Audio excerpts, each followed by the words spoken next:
ఒక పల్లె గ్రామం నరసింహపురం. అక్కడ కొన్నాళ్లుగా ఒక పాత ఇంటి దగ్గర వింత సంఘటనలు జరుగుతుండేవి. చిన్నపిల్లలు ఆ ఇంటి దగ్గరకి వెళ్లగానే రాత్రిళ్లు చెమటలు పారుతూ, అరిచిపడుతూ లేచేవారు.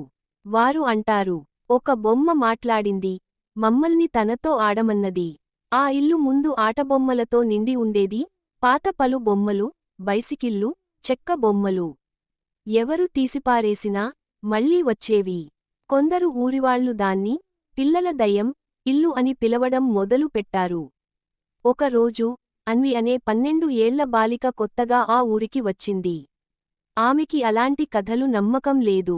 సాహసంగా ఆ ఇంటి దగ్గరకు వెళ్ళింది. అక్కడ ఆమె ఓ చిన్న బొమ్మను చూసింది, అది తల తిప్పింది, 6 ఏళ్ల పిల్లల లానే నవ్వింది. నువ్వు నన్ను చూసావా? నన్ను తీసుకెళ్ళు. నేను ఒంటరిగా ఉన్నాను. అన్వికి వెంట్రుకలు నిక్కబొడిచాయి. కాని ఆమె ఆ బొమ్మను తీసుకెళ్లి తన గదిలో ఉంచింది. ఆ రాత్రి ఒక చిన్న శబ్దం, ఆడుకుందాం అన్వి. అన్వి కలలలోనో ఏమో అనుకుంది. కాని రెండో రోజు మిగతా పిల్లలు కూడా అదే చెప్పసాగారు, ఆ బొమ్మ మాట్లాడుతోందని. మరుసటి రోజు అన్వి గదిలో ఆటబొమ్మలు తల తిప్పుతున్నాయి, నవ్వుతున్నాయి. ఆమె భయంతో బోరున విలపించింది.